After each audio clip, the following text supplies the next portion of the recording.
Hello and welcome to your in-depth weekly horoscope for week commencing the 17th of April. This is for the Sun or the Ascendant. I'm going to give an overview that we can all collectively relate to. Of course, this week sees an enormous event with the solar eclipse, the first of the year, right on the last degree, which is a critical degree in astrology, 29 degrees Aries, the anaretic point, but squaring up with the mighty but tiny Pluto. What does that mean? We also have Mercury slamming on the brakes the next day on Friday through to the middle of May in the sector of everyday money. But actually Mercury forges a very constructive link this week with the feisty Mars, so I need to share that with you. But if you are a returning viewer, thank you so much for joining me once more. If you're new to my channel, it's great to have you with us. I'd be honoured if you'd subscribe. Please click or tap on the bell notification symbol. So let's just explore what we start this week. We have the Sun and we also have Jupiter and Chiron in the sign of Aries. And if you recall, right at the start of Aries season, we had a new moon.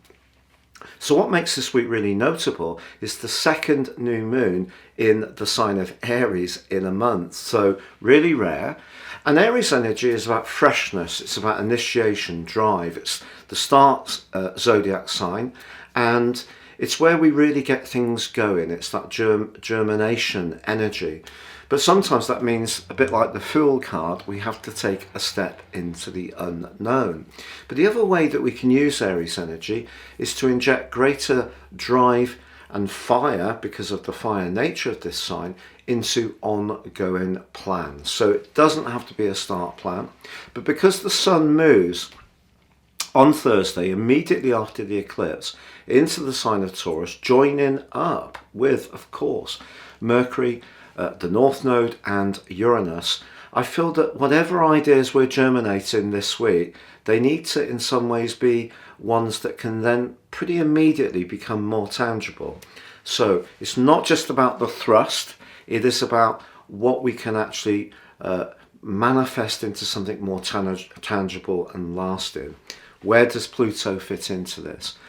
Well, I feel that there could be some pain with the gain, because when the Sun and Pluto are squaring as they are this week within 3 degrees, we can get some growing pains. We could resist some change that we need to make, cling on to what we think is important to us, but somehow or another events can seem to have an impact on us which doesn't necessarily make it feel like we're in control, because Pluto is a lot about control. So just be conscious of that. There are some complexities there.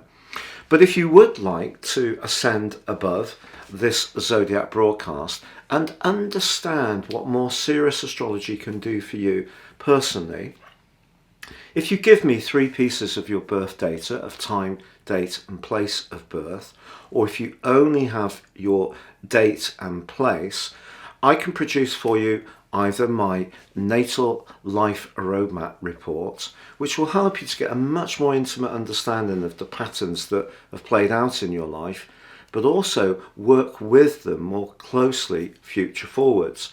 But both analyses, the second is based on the Sun as the ascendant, but both these analyses can be complemented with 30% off with my 12-month personal forecast. Again, totally unique to you, and these can give you searing insights into when you make your moves. If you're someone who's really into YouTube videos, the solar package will work really well for you.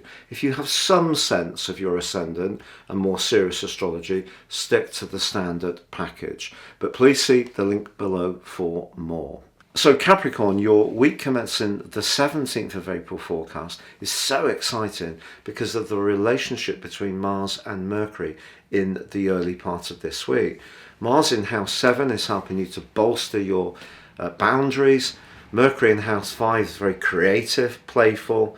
Your brilliant dry sense of humour can really come to the fore with this combination, but if you need to convey a message, you can do so with passion. Now, of course, there's been a lot of activity around your home and emotional sector, anything to do with family, issues, or just really feeling safe and secure in your immediate environment. If you have found yourself with all the Aries energy wanting to be in nature, wanting to embrace waterways, or be somewhere that's peaceful, or spend time just really thinking carefully about your immediate world, it wouldn't be a surprise. But of course the solar eclipse is the second lunation in Aries, but it is going to clash with Pluto, so it's a kind of fourth, fifth house eclipse. Fifth house, the sun moves later on Thursday into Taurus, which is good news for you, especially if you're early born Capricorn. You're going to get an instant uplift in physical vitality. However, the complication is of course that Pluto is just in house 2, which is to do with everyday money. So if you are tempted to splash out on the back of that eclipse to maybe bolster in some way your emotional world, if you do feel a little bit below par, it would be understandable, but I certainly wouldn't be spoiling anyone in order to make some kind of grand gesture. You are moving into a much more outgoing and playful part of the year, and when you can be much more demonstrative, but of course then Mercury goes into the retrograde, so there can be some plans that change last minute. If you are looking to go on a date, maybe things won't quite evolve as you hope, but you know, that's what happens with Mercury retrograde. Yes, it can frustrate us, but it also gives us an opportunity. In your case, think about your talents. Could you showcase them in a more fulsome way? Mercury can help you to think about that. Has life become a little bit humdrum? You know, have you been caught up in that big home improvement scheme? It really wouldn't be a surprise with all that Aries energy that's been manifesting of late. If that's the case, is it time to invite people around and share it with them? So a more playful, free-spirited period is developing for you, but I feel you've shifted. I feel it needs to feel right as well as just be fun. You know, you have an earthly appreciation of the natural delights of life, good food, good wine, good company, but I think what you're wanting on the back of this eclipse is to connect to people that you feel a deeper emotional simpatico. And because Mercury goes backwards and in a very flirty part of your situation, essentially, even more important to keep your guard up a little bit.